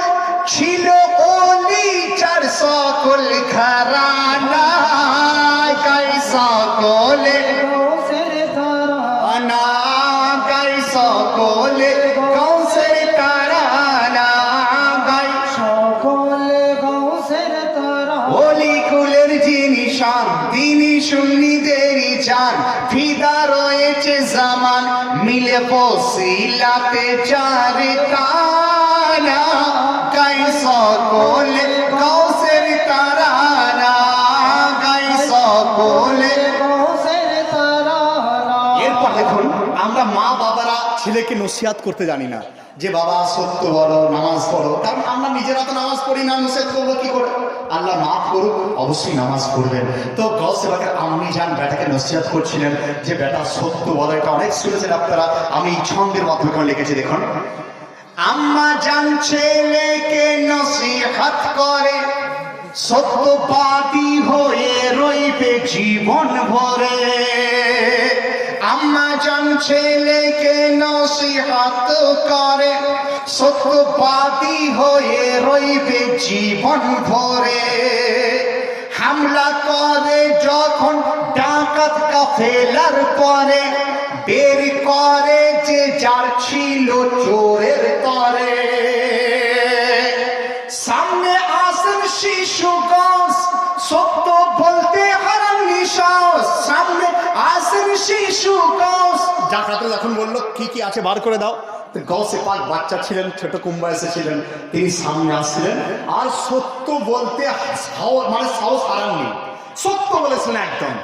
লোকেরা বললো সত্য বললে কেন? তিনি বলছেন শোনো, আমার রাসূলুল্লাহ সত্য বলতে বলেছেন, আল্লাহ রাব্বুল আলামিন সত্য বলতে বলেছেন। দুনিয়া এদিক ওদিক হয়ে যা, আব্দুল কাদের কোনোদিন মিথ্যা বলবে না। আব্দুল কাদের কোনোদিন মিথ্যা বলবে না। মায়েরা শুনুন, মিথ্যা বলা মুসলমানের পরিচয় নয়। বাতিলরা মিথ্যা বলতে পারে, আমার মুসলমান ভাই কোনোদিন মিথ্যা বলবে না। রাসূল পাকের দরবারে একজন সাহাবী বললেন, ইয়া রাসূলুল্লাহ, মুসলমান কি কঞ্জুস হতে পারে? কঞ্জুস কি হতে পারে? কিপটে কি হতে পারে? বলে হ্যাঁ, ইট ইজ পসিবল। না, হ্যাঁ হতে পারে। ইয়া রাসূলুল্লাহ, মুসলমান তারা কি এই পারে সেই পারে? এই বলতে বলতে সাহাবী বললেন, ইয়া রাসূলুল্লাহ, মুসলমান নাকি মিথ্যাবাদী হতে পারে? হুজুর বলছেন অসম্ভব, যে মুসলমান হবে সে কোনোদিন মিথ্যাবাদী সে হবে। মুসলমান যে হবে মিথ্যা হতে পারে না। নট অ্যাডজাস্টেবল উইথ হিম, তার সঙ্গে অ্যাডজাস্ট হতেই পারে না। আগুনের সঙ্গে পানি অ্যাডজাস্ট, নট অ্যাডজাস্টেবল। আলোর সঙ্গে অন্ধকার, নট অ্যাডজাস্টেবল। তো মুসলমানের সঙ্গে মিথ্যা অ্যাডজাস্টেবল হতে পারে না। আপনি মুসলমানের ছেলে, আপনাকে যদি আপনার আপনি ধরুন গ্রামের ছেলে, এখানকার ভাত খাওয়ালো, আপনাকে যদি চলে যায়, আপনি ধরুন আমেরিকা চলে গেলেন, আমেরিকা যাওয়ার পর তাদের কালচার আপনার অ্যাডজাস্টেবল নয়, কারণ তাদের কালচার আলাদা, আপনার কালচার আলাদা। আপনার কালচার পুরো শরীর ঢেকে রাখা, আর তাদের শরীর হচ্ছে আপনার প্রায় উলঙ্গ থাকা, অতএব সেই হিসাবে নট অ্যাডজাস্টেবল। তো মুসলমানের সঙ্গে মিথ্যা হচ্ছে নন অ্যাডজাস্টেবল, অ্যাডজাস্ট হতেই পারে। মাটির ঘরে যদি আপনি বলেন যে আমি মাটির ঘরেতে কি করবো, পুট্টি দিয়ে রং করবো, করতে পারবেন? হয়তো পারবেন, কিন্তু থাকবে না, তার নট অ্যাডজাস্টেবল। তো অনুরূপ আপনার মুসলমানের সঙ্গে মিথ্যা হচ্ছে আপনার কখনো অ্যাডজাস্টেবল হতে পারে না। মুসলমানের সঙ্গে সত্য হচ্ছে অ্যাডজাস্টেবল। তো গৌসে আজমের আম্মা জান কেমন নসিহত করছেন দেখুন।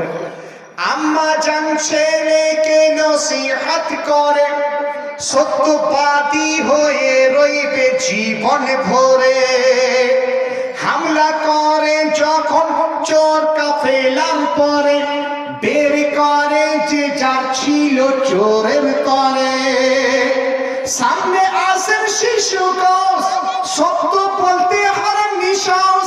কলমা না পড়ে কেউ আর থাকে না, গাই সকলে গৌসের তারানা, গাই সকলে গৌসের তারানা। অলি কুলের যিনি শান, তিনি সুন্নিদের জান। ফিদা রয়েছে জামান, মিলে বসিলাতে চারে ধারা। গাই সকলে গৌসের তারানা, গাই সকলে। গৌসের তারানা। হুজুর গৌসে পাকের জিন্দেগিতে বহু কারামত ছিল। তিনি এক পায়ে দাঁড়িয়ে রাত্রিতে 1 কদম কোরআন শরীফ পড়তেন। হুজুর গৌসে পাক প্রত্যেক রাত্রিতে 1000 রাকাত নফল নামাজ পড়তেন। 1000 রাকাত নফল নামাজ। আপনি তো ফরজ কাজা করে দিচ্ছেন, ফরজ কাজা করছেন। আমার গৌসে আজম 1000 রাকাত নফল নামাজ পড়তেন। তাহলে বুঝুন যে গৌসে পাক কত বড় আল্লাহওয়ালা তিনি ছিলেন। গৌসে আজম 40 বছর এশার উজুতে ফজরের নামাজ তিনি পড়েছিলেন। 40 বছর। তো সেই দিকে উল্লেখ করে আমি করেছি দেখুন। কারামত ছিল জীবনে যার সর্বদা, এশার উজুতে করতেন ফজরের সাজদা। কারামত ছিল জীবনে যার সর্বদা, এশার উজুই করিতেন ফজরের সাজদা। সাইয়্যিদুল আম্বিয়া ছিল সহায় সদা, হাজির হন মজলিসে আউলিয়া গাদা।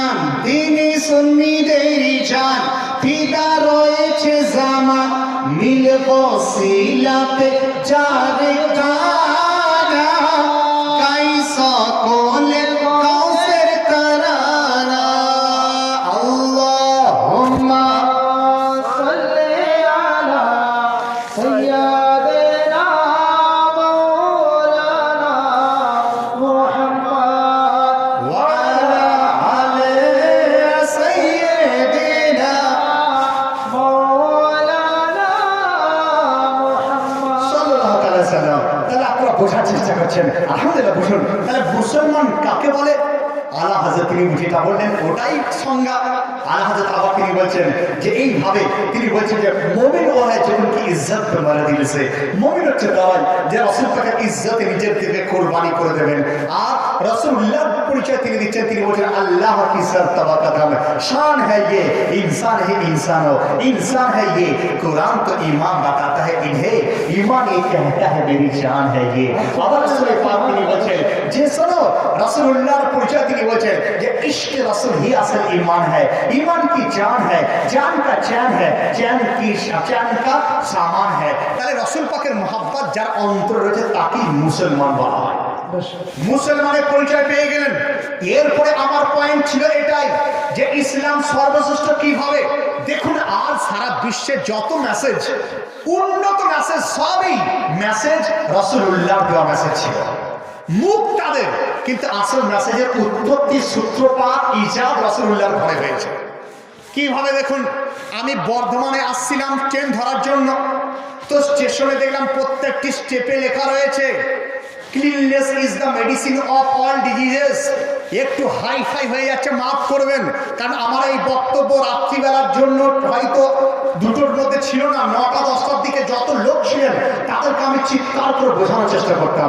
কিন্তু যাই হোক আলহামদুলিল্লাহ আপনারা ভেবেছিলেন যে শুধু ওই জালসা মানে ওই গাজার শুনবো ইত্যাদি, অতএব একটু শোনার চেষ্টা করুন। তো আমি প্রত্যেকটা সিঁড়িতে উঠছি, 2 নম্বরে ট্রেন আসবে, তো সিঁড়িতে লেখা যে আপনার cleanness is the medicine of all diseases, অর্থাৎ পরিচ্ছন্নতা সমস্ত রোগের ঔষধ। যার বাংলা হচ্ছে যে সাফাই হার মার্স, সমস্ত রোগের দাওয়া হচ্ছে আপনার সাফাই। তাহলে আপনি বুঝতে পারলেন যে সাফাই হার মার্স কা দাওয়া, প্রত্যেকটা রোগের ঔষধ হচ্ছে সাফাই, পরিষ্কার। আমি বললাম এটা কে লিখেছে, মনে মনে জিজ্ঞাসা করলাম। তারপর আমি ভাবলাম যে এটা রেলওয়ে কর্তৃপক্ষ লেখা হয়েছে, রেলওয়ে কর্তৃপক্ষ কার অর্ডারে লিখেছে, হয়তো ভারতের নেতার অর্ডারে লিখেছে, ভারতের প্রাইম মিনিস্টারের অর্ডারে লিখেছে। যখনই এইভাবে আমি আলোচনা করছিলাম আমার অন্তরে চলে এলো যে লেখাটা হয়তো ভারতের প্রাইম মিনিস্টারের অর্ডারে, লেখাটা হয়তো রেলওয়ে কোম্পানির, লেখাটা হয়তো কোনো লোকের হাতে, কিন্তু সঠিক এই বাণীর প্রচার আজ থেকে 1400 বছর পূর্বে আমার মুস্তাফা তিনি করেছিলেন, রাসূলের পাক তিনি করেছিলেন। পরিচ্ছন্নতা সমস্ত রোগের মহা ঔষধ। আজ করোনা ভাইরাস থেকে মুক্তি পাওয়ার 3টে উপায়কে কিন্তু কম্পালসারি বলা হয়েছে। ভ্যাকসিন আসছে বলছে, ভ্যাকসিনের মধ্যেও কিন্তু গ্রান্টেড নয়, রোগ হতেও পারে স্পুটনিক ভি। রাশিয়া বলছে যে আমাদের ভ্যাকসিন পেটেন্ট, কখনো ভারতের ভ্যাকসিন হচ্ছে আমাদের ভ্যাকসিন পেটেন্ট, আমেরিকা বলছে যে না আমাদের ভ্যাকসিন চলবে, আবার ভারতের ভ্যাকসিন ব্রাজিলে চলে যাচ্ছে, আবার আমেরিকার ভ্যাকসিন ভারতে চলে আসছে। বোঝা গেল এখনো নিশ্চিত নয় যে ভ্যাকসিনের দ্বারা করোনা ছাড়বে, কিন্তু 3টে দ্বারা সকলে একমত সহমত। কি? 1 নম্বর হাত ধৌত করতে হবে, 2 নম্বর হচ্ছে পরিচ্ছন্ন থাকতে হবে, আর 3 নম্বর মাস্ক পরতে হবে। সোশ্যাল ডিস্টেন্স পরের কথা। তো এই 3টেতে যারা তারাও গ্রহণ করেছে যে হ্যাঁ পরিচ্ছন্ন থাকা, হাত ধৌত করো, বাইরে থেকে যখনই এসো হাত ধৌত করো, যখনই কারখানা থেকে এসো হাত ধৌত করো, মহানা থেকে আসছো হাত ধৌত করো, ডালখানা থেকে আসছো হাত ধৌত করো, স্কুল থেকে আসছো হাত ধৌত করো। এমনকি স্কুলের মধ্যে মিড ডে মিলের মধ্যে একটা প্ল্যান আছে, হাত ধৌত প্রোগ্রাম, পরিকল্পনা, হাত ধোয়ার পরিকল্পনা। তো আমি জিজ্ঞাসা করলাম হোয়াট ইজ দিস প্ল্যান, এটা কিসের প্ল্যান? বলে হাত ধৌত যদি করা হয় তাহলে মহামারী অ্যাটাক করতে পারে না, ভাইরাস ঢুকতে পারে না, জীবাণু ঢুকতে পারে না, বীজাণু ঢুকতে পারে না। আমি কলকাতার হাসপাতালের গায়ে, বর্ধমানের হাসপাতালের গায়ে লেখা দেখেছি, সে সেখানে এই মধ্যে লেখা যে ক্লিন ইউর হ্যান্ডস, তোমার হাত পরিষ্কার করো। আপনি চলে গেছেন ভেলো, সেখানে লেখা দেখছেন ক্লিন ইউর হ্যান্ডস, তোমার হাত পরিষ্কার করো। আপনি চলে গেছেন বাঙ্গালোর, সেখানে লেখা ক্লিন ইউর হ্যান্ডস, তোমার হাত পরিষ্কার করো। স্কুলে যাচ্ছেন হাত পরিষ্কার করো, হাসপাতালে যাচ্ছেন হাত পরিষ্কার করো, অফিসে যাচ্ছেন হাত পরিষ্কার করো, কাছারি যাচ্ছেন হাত পরিষ্কার করো। বোঝা গেল সারা বিশ্বের একটাই মেসেজ, হাত পরিষ্কার করো, হাত পরিষ্কার করো। মৌলানা মফিজউদ্দিন সাহেবকে জিজ্ঞাসা করলাম, হুজুর সারা বিশ্বের এটাই মেসেজ, আপনাদের কি মেসেজ হয়েছে? তো মৌলানা মফিজউদ্দিন সাহেব উত্তর দিয়ে দিলেন যে সারা বিশ্বের মধ্যে রাসূলুল্লাহর বাণী আম হয়ে যাবে, রাসূলুল্লাহর সুন্নাত আম হয়ে যাবে, রাসূলুল্লাহর চর্চা বুলন্দ হয়ে যাবে। রব্বুল আলামিন তার শানকে এত বাড়িয়েছেন, কাল কিয়ামতের সকাল পর্যন্ত রাসূলুল্লাহর চর্চা থাকবে। আমার রাসূলে পাক আজ থেকে 1400 বছর পূর্বে তিনি বলেছিলেন যে শোনো, হাত পরিষ্কার করার উপরে এত জোর দিয়েছিলেন, তিনি বললেন প্রত্যেকটি নামাজি নামাজ পড়ার পূর্বে যেন উযু করে, আর উযু করতে গেলে প্রথম কাজ যেটা হাতকে ধুতে করে, সুবহানাল্লাহ সুবহানাল্লাহ। হাত পরিষ্কার করা। তাহলে আজকে আপনার প্রাইম মিনিস্টার যে কথাটা বলেছে সেটা তার ধার করা, চুরি করা কথা। আসল হাত ধৌত করা আমার মুস্তাফা ঘরের কথা। সুবহানাল্লাহ। রাসূলে পাক তিনি বলেছিলেন যে হাত পরিষ্কার করো। প্রত্যেকটি হাদিসের মধ্যে যার মধ্যে কিতাবুল ওযু রয়েছে, বুখারী শরীফ, মুসলিম শরীফ, আবু দাউদ, তিরমিজি, নাসাই, প্রত্যেকটা আমি বুখারীর তরজমা করছি, আপনাদের শুনিয়ে রাখি। সুন্নি জামাতের বাংলাতে বুখারীর তরজমা ছিল না, এই অধম কলম ধরেছে। 3টে বাব মিলিয়ে সহি বুখারী সহি অনুবাদ ছাপার কাজ চলছে। আমি লিখি বুঝলেন 30টা বই আমি লিখেছি আপনাদের দোয়াতে আলহামদুলিল্লাহ। এই দেখুন একটা পত্রিকা আমি নিয়েছি, সুন্নি দর্পণ। মুসলমান মানে এটা ভাবেন না যে শুধু জালসা শুনলাম ডিউটি শেষ। সুন্নি দর্পণ 3 মাস পর পর আলহামদুলিল্লাহ আমি চেষ্টা করি যেন এটা বের হয়। করোনার কারণে লেট হয়ে গেছিল। তো এই পত্রিকাটা পড়বেন, ইসলাম সম্বন্ধে অনেক কিছু জানতে পারবেন, অনেক মাসলা মাসাইল।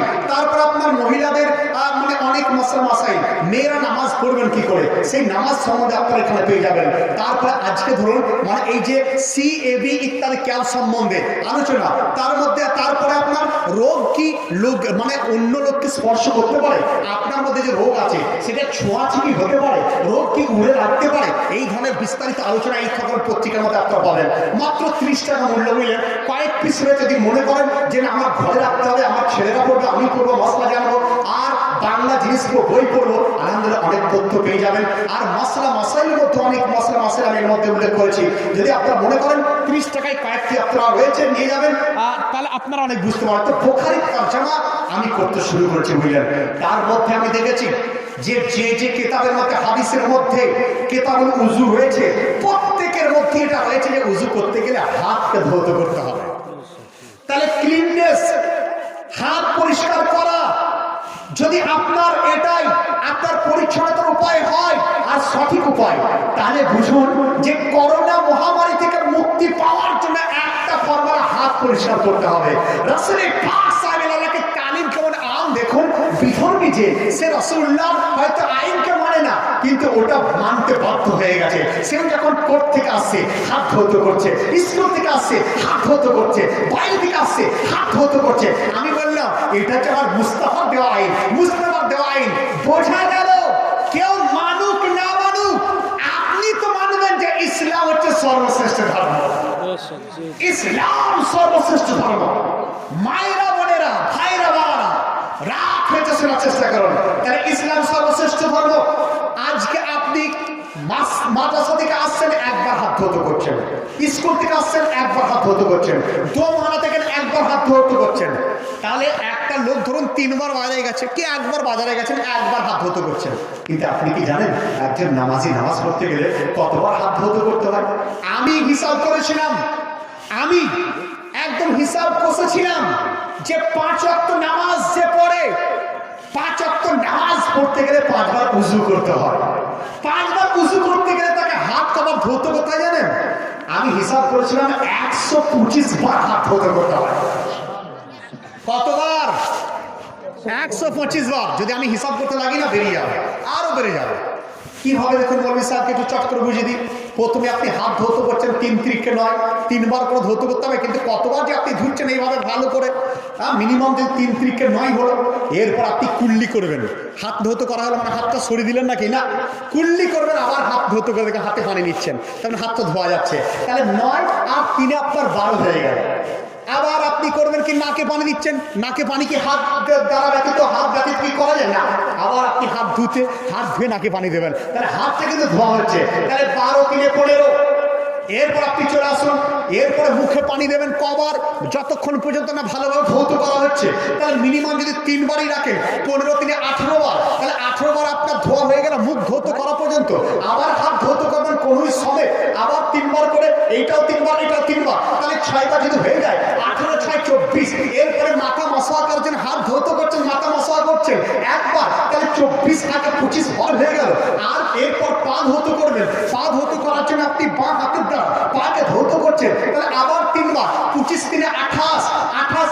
মানে আপনার এইভাবে যদি আপনার হয়, মিনিমাম 25 যদি হয়, তাহলে 5 25 125 হয়। 125 বার হাত ধৌত করা। যে কারণেই তো করোনায় লকডাউনে সব বন্ধ, মুসলমানের মসজিদ বন্ধ ছিল, কারণ করোনা থেকে বাঁচার সূত্র তারা মানুক না মানুক, আমরা জানতাম যে হাত ধোয়ার মধ্যেই করোনা আপনার দূরীভূত হতে পারে। আর এটাও শুনুন, মুসলমানকে বেশি করোনা অ্যাটাক করতে পারে না, বেনামাজিকে অ্যাটাক করতে পারে, নামাজিকে অ্যাটাক করতে পারবেই না, কারণ যে তার মুস্তাফার ফরমানকে মেনে 125 বার হাত ধৌত করে, তাকে করোনা অ্যাটাক করতে পারে? বাইরের লোকেরা বলছে একবার ধৌত, 2 বার করলো 2 বার ধৌত, কিন্তু আপনি 2 বার 3 বার নয়, 125 বার হাত ধৌত করেন। তাহলে বুঝুন আমার ধর্ম কি বলছেন গো, দর্শী কোন আল্লাহুম্মা, কে শেষ করতে বলছেন নাকি? না না না না, আপনি চলেন। হ্যাঁ, আলা সাইয়্যিদিনা মাওলানা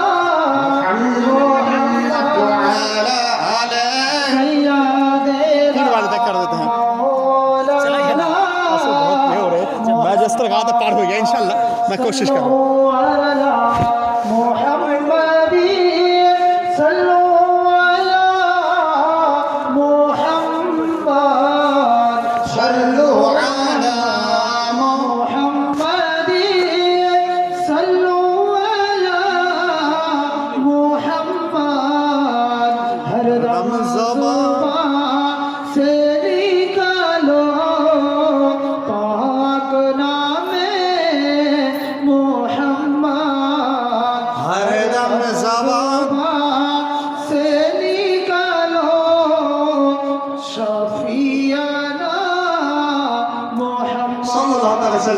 দেখুন আপনারা কি আমার বক্তব্য বুঝতে পারছেন? শেষ করে দেবো, শেষ করে দেবো, শেষ করে দেবো বলছেন না কি গো, চালাতে বলছেন মাশাআল্লাহ। কারণ মুফতি মাওলানা সাহেবের কাছে আমি জিজ্ঞাসা করলাম, উনি বলছেন চালিয়ে যান। এবার আপনাদের ধৈর্য না ধরে তো হবে না, জোর করে তো আর বিরিয়ানি খাওয়ানো যায় না। অতএব সেই হিসাবে আমি চাইছি যে আপনারা যেন কিছু বুঝতে পারেন, ইসলামকে জানতে পারেন। তাহলে আপনি এটা পেয়ে গেলেন যে সারা বিশ্ব মডার্ন যাকে বলছে, মডার্ন কিচ্ছু নয়, যেটা কল্যাণমূলক কাজ সেটা আমার রাসূলুল্লাহ তিনি ইজাদ করেছিলেন। যে কারণে তো আমার রাসূলুল্লাহ তিনি সবচেয়ে আলা ওয়ালা হামারা নবী, সবচেয়ে বালা ওয়ালা হামারা নবী। তাই আমরা স্টেজে ওঠার পর বললেন কোন নেতার কথা বলি না, হ্যাঁ যদি বলি নেতা মুস্তাফার কথা আমরা বলি।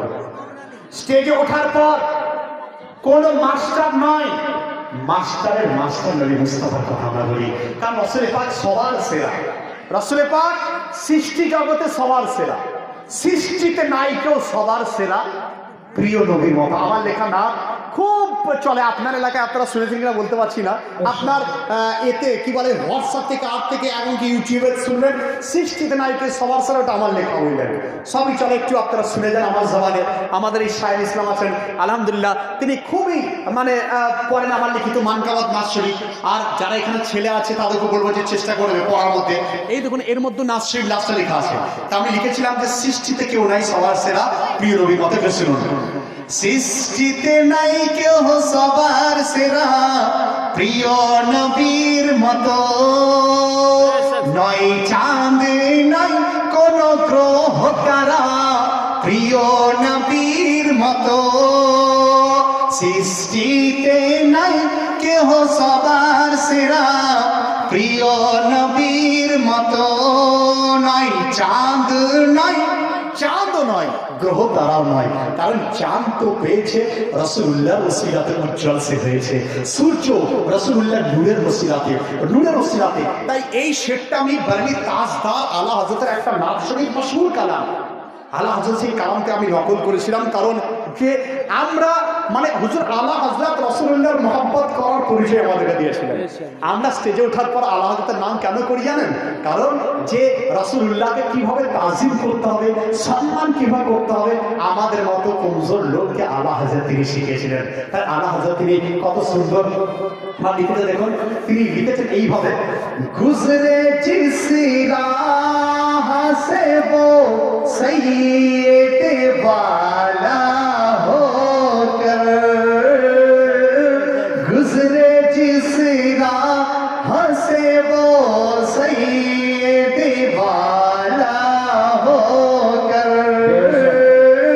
रह गई सारी ज़मीं अंबर सारा होकर, रह गई सारी ज़मीं अंबर सारा होकर। রাসূল পাক যে রাস্তায় চলতেন, সাহাবীরা বলতেন যে 1 সপ্তাহ 10 দিন পর যদি সেই রাস্তায় আমরা চলতাম, পুরো রাস্তায় মুশক আম্বারের সুগন্ধি আমরা পেতাম।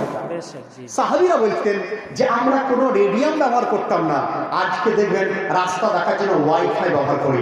আমি আপনার টুঙ্গি দিঘি, ওখান থেকে আমি যখন বাসে নামলাম তো আমি আপনার এখানে সার্চ করছি যে টুঙ্গি দিঘি বা আপনার দোমোহনা কত দূরত্ব, তো আমি গুগল ম্যাপ সার্চ করলাম। গুগল ম্যাপের দ্বারা আমি দেখলাম যে এত কিলোমিটার দূরত্ব, মাওলানা সাহেবের সাথে কন্ট্যাক্ট করলাম। তো আজকে গুগল ম্যাপ, সাহাবীরা বলছেন যে দেখো এমন একটা সময় ছিল যে সময় কোনো ম্যাপ টাপ কিছু ছিল না, আমরা বুঝতে পারতাম যে রাসূলুল্লাহ কোন দিকে তিনি গেছেন, কারণ যে দিকে তিনি যেতেন সেই দিক মুশক আম্বারের সুগন্ধিত ভরপুর। তাই তিনি কত সুন্দর লিখছেন, गुजरे जिस राह से वो सैयद वाला होकर, रह गई सारी ज़मीं अंबर सारा होकर। এরপরে কি বলছেন, रूखे अनवर की तजल्ली जो कमर ने देखी। রাসূল পাকের চেহারা মুবারকের যে রশ্মি চাঁদ দেখেছিল, তো তিনি বলছেন রাহ গায়া দুসা দাহে নকশে কফে পা হোকর। সেই চাঁদ তো আপনার এমন টান হয়ে গেছিল, রাসূলের পাকের কদম যেখানে পড়তো সেখানে উজ্জ্বলকে দেখার পর চাঁদ পর্যন্ত সেই জায়গাটাকে চুমার জন্য সে অকুল হয়ে থাকতো, ব্যাকুল হয়ে থাকতো। তাই রাসূল পাকের কদমের দ্বারা যে জায়গাটা আপনার পরিপূর্ণ, সেই জায়গাকে দেখার পর সে ব্যাকুল হতো। সেই দিকে উল্লেখ করে আমি আমার স্ক্রিপ্টটা নিয়ে এসেছি, একটু শোনার চেষ্টা করুন বাংলা জবানে। নাই চাঁদে নাই কোন গ্রহ তারা প্রিয় নবীর মতো, অন্ধকার ধরা আলোতে ভরা। কি গো চাচা উঠে পালাচ্ছেন যে, ভালো লাগছে না? পালাচ্ছেন কেন? আচ্ছা যাই হোক, মাশাআল্লাহ, সবাই উঠে ভালো হবে না, তাহলে আমি কিন্তু বক্তব্য শেষ করে দেবো, বোঝার চেষ্টা করো। অন্ধকার ধরা আলোতে ভরা হলো যার বসিলায়, নূরে ভরা রহমত হয়ে এলেন যিনি দুনিয়ায়। সেরা বাণী বলেন কেহ প্রিয় নবীর মতো, সৃষ্টিতে নাই কেহ সবার সেরা প্রিয় নবীর মতো। নয় চাঁদ নাই কোন গ্রহ তারা প্রিয় নবীর মতো। এরপর যে ছন্দটা লিখেছি মুমিন এবং বেঈমানের পরিচয়টা আমি এর মধ্যে দিয়েছি। একটা শেরের মধ্যে আমি নকল করেছি আলা হযরতের শের থেকে। আমি লিখে দেখুন, নবী বিনা যাই না চেনা, কে মুমিন কে শয়তান। নবী বিনা যাই না চেনা। किताब की जरूरत हो तो कुछ है वहां पे। নবী বিনা যাই না চেনা, কে মুমিন কে শয়তান। ইমাম রাজা আশিক হলেন আশরাফ আলী বেঈমান। নবী বিনা যাই না চেনা, কে মুমিন কে শয়তান। ইমাম রাজা আশিক হলেন আশরাফ আলী বেঈমান। ইমানের জাম আর হয়নি কেহ প্রিয় নবীর মতো, সৃষ্টিতে নাই কেহ সবার সেরা প্রিয় নবীর মতো। দেখা দিয়ে ধন্য করো, আমরা এটাই চাই যে রাসূলুল্লাহ যেন জিয়ারত আমাদের হয়ে যায়। কারণ রাসূল পাক তিনি ইরশাদ করছেন, যে আমাকে দেখলো সে যেন হককে দেখলো, মান রাআনি ফাকাদ রাআল হক, যে আমাকে দেখলো সে সত্য দেখলো। অতএব রাসূলুল্লাহকে একবার দিদার হয়ে গেলে তার জন্য জান্নাত ওয়াজিব হয়ে যায়, জান্নাত সে পেয়ে যায়। তাই আমাদের প্রত্যেকের এটাই আগ্রহ, প্রত্যেকের এটাই দোয়া যেন রব্বুল আলামিন তার হাবিবের দিদার আমাদেরকে করিয়ে দেন। আমিন সুম্মা আমিন। দেখা দিয়ে ধন্য করো বলি নুরুল আরিফিন। দিদার বিনা জীবন মোর হচ্ছে শুধু হীন। দেখা দিয়ে ধন্য করো বলি নুরুল আরিফিন। দিদার বিনা জীবন মোর হচ্ছে শুধু হীন। দিদার কারো আর হয় না ঈদ, দিদার কারো আর হয় না ঈদ প্রিয় নবীর মতো। দিদারে মত রাসূল পাকের দিদারে যে ঈদ হয় সেটা আর কারোর ঈদ হয়, দিদারা হয় না। আমার গাউসে আজম তিনি বলছেন যে তোমাদের আসল ঈদ কখন হবে জানো? যদি আমি বলি আপনাদের ঈদ কখন হবে, তা আপনি বলবেন মৌলানা সাহেব 30 দিন রোজা রাখার পর, বকরিদের পর। আমি বললাম না, গাউস আজম তিনি বলছেন মুমিনের ঈদ তখনই হয় যখন তার ইন্তেকাল ইমানদার অবস্থায় হয়ে যায়। তার ইন্তেকাল যদি মুমিন অবস্থায় হয়ে যায় তাহলে তার ঈদ সে মানিয়ে নেয়। আবার যখন রাসূলুল্লাহ দিদার হয়ে যায় তখন তার জন্য ঈদ সুবহানাল্লাহ সুবহানাল্লাহ। তা আমি শেষ শব্দটাই লিখেছি আপনার। দেখা দিয়ে ধন্য করো বলি নুরুল আরিফিন। দিদার বিনা জীবন মোর হচ্ছে শুধু হীন।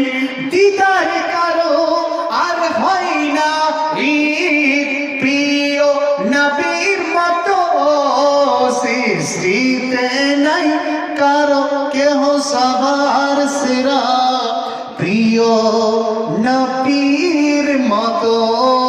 আল্লাহুম্মা সাল্লি আলা সাইয়্যিদিনা মাওলানা মুহাম্মদ ওয়া আলা আলি সাইয়্যিদিনা ওয়া আলা আলি সাইয়্যিদিনা মাওলানা মুহাম্মদ। সাল্লাল্লাহু আলাইহি ওয়াসাল্লাম। দেখুন মাদ্রাসা স্টেজ, আপনারা অনেকে ভাবেন যে মাদ্রাসা মানে যারা নোংরা নুলা তারা পড়ে, কখনই এটা আপনারা ভাববেন না, তাহলে আপনার ইমানি দুর্বলতা। মাদ্রাসা হচ্ছে আপনার এমনই একটা জায়গা যে সঠিকভাবে যদি আপনি মাদ্রাসার সঙ্গে দিল লাগিয়ে দেন, আপনার দিল আপনার ইশকে মুস্তাফার মদিনা হয়ে যায়। যদি আপনার মাদ্রাসার আলিমদের সঙ্গে আলিমদেরকে আপনারা কি ভাবছেন?